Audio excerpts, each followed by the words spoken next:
همدا خو د دې ماشومانو جرابې هم نشته خورئ؟ جرابې هم نشته، بوټان هم نشته، بس د پیسو دا حالات دی. اعوذ بالله من الشیطان الرجیم بسم الله الرحمن الرحیم. مسلمانانو ورونو دا وخت یو کور ته راغلي یو، ستاسو د وړاندې دی دا منظر د باندې لیده غواړم. په دې کور کې یوه کونډه پاتې کېږي او دغه منظر ستاسو د وړاندې دی. تاسو ته دا منظر لږ د کیمرې په دې سترګه خو غواړم. د خورۍ نه به هم تپوسونه کوو. دا ماشومان چې کوم دي دا یتیمانان دي. خورۍ السلام علیکم. وعلیکم السلام. خورۍ څو بچي دي؟ څلور بچي دي.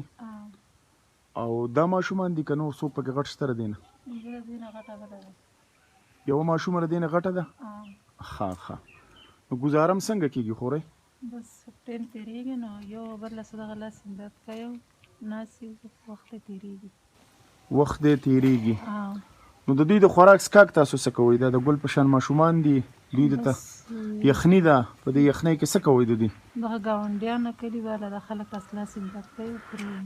چم ګاونډ خلک د سره امداد کوي او د الله په اسره او د هغوی په اسره ناست یې.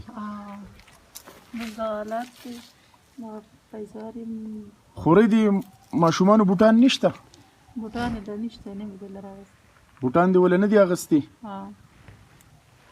د پیسو د وجې نه په دې یخنۍ کې تا دې ماشومانو له بوټان هم نه دي اغوستي، جرابې دې ولې هم نه دي اغوستي. مسلمانانو ورونو زمونږ ډېر پښتانه داسې دي چې مونږ خپلو خویندو خورلڼو ته په دې خبره باندې تکنئ چې یاره تاسو ویډیوګانې مه کوئ او تاسو کیمرو ته مه راځئ. ټیک ته اتفاق در سره لرم، خو غیرت په دې خبره نه دی پکار چې تاسو کیمرې له مه راځئ. غیرت په دې خبره پکار دی چې ستا په چم ګاونډ کې چېرته تورسري، ستا په چم ګاونډ کې چېرته کونډی چې د هغې بچیان بغیر جرابونه پاتې نشي، د هغې بچیان بغیر خوراکه پاتې نشي. موږ له دغه سوچ پکار دی. د دې کور د حالاتو ته هم تاسو وګورئ، د دې اندازې ته هم تاسو وګورئ. په دې باندې هغه برنډه هم نشته. الله تعالی دې زمونږ حامي او ناصر شي.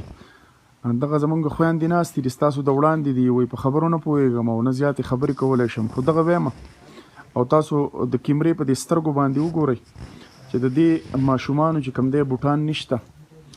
څوک د دوی سره مرسته کول غواړي، د دوی د بچیانو له بوټان اغوستی شي، جرابې ول اغوستی شي، پیزار ول اغوستی شي، نو بلکل تاسو دوی له دغه واخلئ. زمونږ به دغه ستاسو سره مرسته وي چې ستاسو کوم خیرات صدقات عطیات دي هغه به راوړو، دوی له به ورکو. خو مسلمانانو ورونو یو عرض لرم ټولو ته چې ستاسو په چم ګاونډ کې څومره بېوسه لاچاره یتیمانان خلک یي، کم از کم زمونږ سره هم رابطه کوئ او زمونږ سره چې ستاسو څومره وس کېږي نو تاسو هم د دې خلکو سره مرسته کوئ. خورۍ د دې ماشومانو باباجان کله وفات شوی؟ 15 کاله یې وشو. 15 کاله د دې ماشومانو وشو چې باباجان یې وفات شوی دی او دغه بېیار و مددګار دلته دې غره کې پاتې کېږي. لږ که دا منظر زه تاسو ته وښیم، دغه غره کې پاتې کېږي او موږ دلته عابد جان صاحب وینا کړې وه، د هغه په وینا باندې دلته رالو او دې خورلڼې له ځان را ورسولو. ډېره زیاته یخني ده. یقینا که تاسو دا یخني ولیده ځکه چې نن 8 تاریخ دی او 2022 سټارټ دی، تاسو ته به پته لګي چې په ټول وطن کې بارانونه دي او یخني ده ډېره زیاته. خو دغه خورکۍ مې یو تپوس پتې بل کوم خورکۍ د خپلو وروڼو نه د دې مسلمانانو نه څه غوښتنه کې څه وی؟ بس چې د دوی څه وس کېږي د موږ سره څه کولی شي او څه وس کېږي د وس مطابق دغه دې وکړي. لکه د وس مطابق څه جرابې، د خوراک سامان، بنینونه، بلوزونه د دې ماشومانو غواړي، څه غواړي؟ چې دوی ته څه اسانه یې چې دوی ته څه اسانه یې هغه مرسته دې وکړي. او 15 کاله وشو چې دا یتیمانان هم دغه شان نه پردي درته ناست دي. ټیک ده. مسلمانانو ورونو تاسو دا منظر وکتو، د دې خورکۍ خبرې مو واورېدې. زمونږ دغه مورکۍ ورسره هم ناسته ده او هغه د ناکام خبرې دي کوي. الله تعالی دې زمونږ حامي او ناصر شي. دغه حالات ستاسو د وړاندې دي. یخني ده، نو تاسو پوهان یې د ډېرو خبرو کولو ضرورت هم نشته چې سړی ډېرې خبرې وکړي. په لوی الله هم سپارم د الله په امان.